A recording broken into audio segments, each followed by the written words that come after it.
நிறுவன தலைவர், நமது அன்பு தலைவர், புரட்சி கலைஞர் கருப்பு எம்ஜிஆர், உங்கள் வீட்டு பிள்ளை, தேசிய முற்போக்கு திராவிட கழகத்தினுடைய நிரந்தர தலைவர், தெய்வமாகிய நமது கேப்டன் அவர்களை வணங்கி அவர்களுடைய ஆசீர்வாதத்துடன் இன்றைக்கு செங்கல்பட்டு மாவட்டம் அஸ்தினாபுர பகுதியில தேசிய முற்போக்கு திராவிட கழகத்தினுடைய பொங்கல் விழாவிலே உங்கள் அனைவரையுமே சந்திப்பது மேலான எங்கள் அன்பு கழக உடன்பிறப்புகளாகி உங்கள் அத்தனை பேருக்குமே முதற்கண் எனது பணிவான வணக்கத்தை நான் தெரிவித்துக் கொள்ள கடமைப்பட்டிருக்கிறேன். இங்கே என்னுடன் மேடையில் இருக்கின்ற அனைத்து நிர்வாகிகளுக்கும் இந்த பொங்கல் விழாவில் கலந்து கொண்டு வந்திருக்கும் ஒவ்வொருவருக்குமே கேப்டனுடைய ஆசீர்வாதத்துடன் ஒரு இனிய பொங்கல் நல்ல நாள் வர வேண்டும் என்பதற்காக இந்த பொங்கல் விழாவிலே உங்கள் அனைவரையுமே நான் வாழ்த்துகிறேன். உங்களுக்கு எல்லாம் தெரியும், ஒரு ரசிகர் மன்றமாக ஆரம்பிக்கப்பட்டு 2000 கொடி அறிமுகப்படுத்தி பிறகு 2005 கட்சி ஆரம்பித்து 2011 எதிர்கட்சி தலைவராக ஆகி அதுக்கப்புறம் இதுவரைக்கும் 20 ஆண்டு காலமாக மக்களுக்காக பணியாற்றுகிறோம். தலைவர் எவ்வளியோ தொண்டர்களும் அந்த வழிதான் என்பதை போல தங்கள் சொந்த உழைப்பில் சம்பாதித்த அந்த காசுல இன்னைக்கு வரைக்கும் கட்சியை வளர்த்துக் கொண்டிருக்கும் எங்களுடைய தொண்டர்கள் தான் எங்கள் வாழ்க்கையில் நாங்கள் பெற்ற பெரிய பாக்கியம் என்பதை இந்த நல்ல நாள் முன்னாடி சொல்ல கடமைக்கு அப்பாற்பட்டு அனைவருக்கும் ஒரு பொதுவான ஒரு தலைவராக, அனைவராலும் ஏற்றுக்கொள்ளப்பட்ட ஒரு தலைவராக, அனைவருமே போற்றக்கூடிய ஒரு தலைவராக இன்னைக்கு நம்ம தலைவர் இருக்கார்.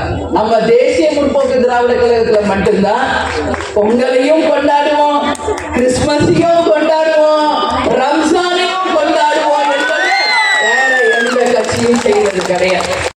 Youth Day. I wish all the youngsters happy Youngsters Day, a youth day for all the youngsters. இதே நம்ம ஜனவரி 12ஆம் தேதி நமது சென்னையில இளைஞர் மாநாடு நடக்கணும். கொஞ்சம் யோசிச்சு பாருங்க, தலைவர் மறைவுக்கு எப்படி சென்னையே ஸ்தம்பிச்சதோ, தலைவர் குரு பூஜைக்கு எப்படி நம்மளுடைய சென்னையே ஸ்தம்பிச்சதோ, அது மாதிரி இளைஞர் மாநாடு அன்னைக்கும் சென்னையே ஸ்தம்பிச்சது. அந்த மஞ்சள் கலர் சட்டையில தேசிய முற்போக்கு திராவிட கழகத்தை சேர்ந்த ஒட்டுமொத்த இளைஞர்களும் அன்னைக்கு கூடி ஒரு மிகப்பெரிய ஒரு வெற்றியை நமது தலைவருக்கும் நமது கழகத்திற்கும் கொடுத்த அந்த நல்ல நாள் நான் நினைவு கூற கடமைப்பட்டேன். எனவே அனைத்து இளைஞர்களுக்கும் இளைஞர் தின நல்வாழ்த்துக்கள். விவேகானந்தர் சொன்னது போல ஒரு கிராமத்திற்கு 50 இளைஞர்கள் கிடைத்தால் போதும் இந்த நாட்டை நாம் மாற்ற முடியும் அப்படின்னு சொன்னார். நம்ம தலைவர் அவர்களும் இதை தான் சொல்லி சொல்லி சொல்லி தமிழ்நாடு முழுக்க மக்களை சந்தித்தார். பேசி பேசி தொண்டையில ரத்தம் வரும் வரைக்கும் மக்களுக்காக பேசினார். என் மக்களே, என் மக்களே, என் மக்களே, உங்களை தங்க தட்டில் வைத்து நான் தாளாட்டணும், ஒரு வாய்ப்பு கொடுங்கள், ஒரு வாய்ப்பு கொடுங்கள், எவ்வளவோ தலைவர் சொன்னார். அன்னைக்கு தலைவர் சொன்னது யாருக்கும் காதுல கேட்கல, ஏத்துக்கல, கல்லுன்னு நினைச்சு எரிஞ்சிட்டாங்க. இன்னைக்கு எரிஞ்ச பிறகுதான் தெரியுது அது கல் இல்ல, வைரம், விலை மதிப்பே இல்லாத வைரத்தை நாம எரிஞ்சிட்டோமே என்று இன்றைக்கு ஒட்டுமொத்த மக்களும் கேப்டன் ஆலயத்துல கண்ணீர் விட்டு அவங்கள மன்னிப்பு கேட்டுட்டு இருக்காங்க. தினந்தோறும் நான் அவங்களை சந்திச்சுட்டு இருக்கேன். அதனால மக்களே, நான் இன்னைக்கு யாருக்காக நிக்கிறேன்? உங்களுக்காக தான். நம்ம தலைவர் விட்டு சென்ற கனவு, அவரோட லட்சியம், கொள்கை நிச்சயம் நாம் வென்றெடுக்கணும். மீண்டும் கிடைக்கும் வாய்ப்பை நழுவ விட்டு விடாதீர்கள். உங்களுக்காக மட்டும்தான் நான் இதை பேசுறேன். கேப்டனே இழந்துட்டேன், இனிமே நான் இழக்கிறதுக்கு ஒண்ணும் இல்லை.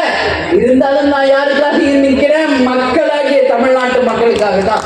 அவர் கனவு லட்சியத்தை வென்று அவர் என்ன மக்களுக்கு செய்யணும்னு நினைச்சாரோ நிச்சயமாக அதை செய்தே முடிப்போம். அதற்கு நீங்கள் நல்ல வாய்ப்பை தர வேண்டும் என்பதை இந்த பெண்களின் மனதை அறிந்தவர் ஒரு பெண்ணாக தான் இருக்க முடியும். ஒட்டுமொத்த பெண்களின் சாட்சியாக நான் சொல்றேன். காலையில பொங்கல் அன்னைக்கு கோலம் போடுறீங்களே, பொங்கும் பொங்கல் இல்லை, பொய் வாக்குறுதி கொடுத்த பொங்கல் அப்படின்னு போடுங்க. 1000 ரூபாய் எங்கே கொஸ்டின் மார்க் போட்டு கோலத்தை போடுங்க. யார் அந்த சாருன்னு கோலத்துல போட்டு கேள்விக்குரிய போடுங்க. பாலியல் வன்கொடுமை இன்னைக்கு தமிழ்நாட்டில் தலை விரிச்சாடிட்டு துல்லியமாக தினசரி நடப்பு நிகழ்வுகளையும் கல்வி, விளையாட்டு, அரசியல், வாழ்க்கை முறை, மருத்துவம், தொழில்துறை, சினிமா, பொழுதுபோக்கு போன்ற பல்வேறு நிகழ்ச்சிகளையும் உடனுக்குடன் காண கேப்டன் டிவி மற்றும் கேப்டன் நியூஸ் சமூக வலைத்தள பக்கங்களோடு இணைந்திருங்கள். உங்கள் வணிகத்தை கேப்டன் டிவி மற்றும் கேப்டன் நியூஸில் விளம்பரத்தின் மூலம் மேம்படுத்த விருப்பமா? உடனே கீழே கொடுக்கப்படும் எண்ணிற்கு தொடர்பு கொள்ளுங்கள்.